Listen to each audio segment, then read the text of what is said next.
How is the Republican Party responding to post-debate Donald Trump? How are they? Well, it's complicated. As you may recall, over the weekend, a number of GOP officials publicly broke with their party's nominee and said Trump should leave the ticket. Apparently, some of them have now had a change of heart.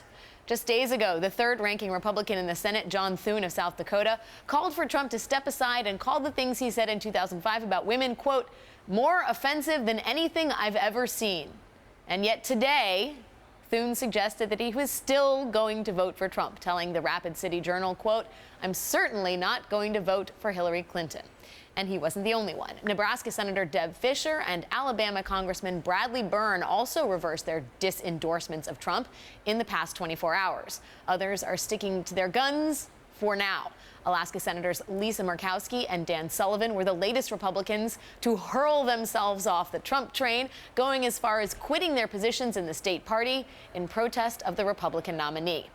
All right, John, so of all the Republicans that now have renounced Trump, there is a fork in the road. To stay as someone who has not endorsed him, to re-endorse him, where do they go from here? It doesn't seem like there should be a fork in the road, right? You know, there was chosen your tongue. This thing, right? It's like he said these things. The tapes came out. You went out on the weekend. You said this is disgusting and disgraceful, which it is, and I can no longer tolerate endorsing Donald Trump. I'm not going to endorse him. I'm going to vote for him. He's got to get off the ticket. And now, what has happened in the last 72, 96 hours that makes you think, you know what? Actually, that whole thing last weekend, not a big deal. I'm with him. I'm back with him again. These people are like profiles in anti-courage, but also stupidity. Because it's not just that they're being timid, cowardly and timid.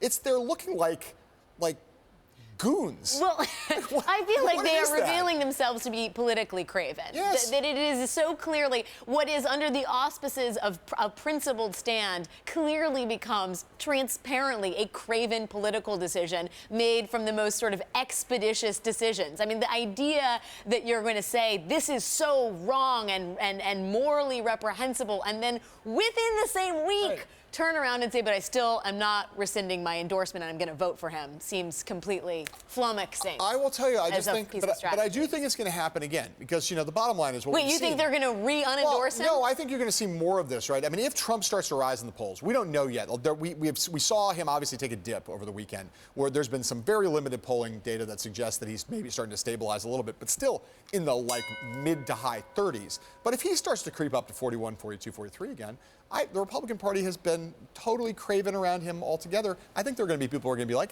you know, I got to get back with this guy. It doesn't make any sense to me.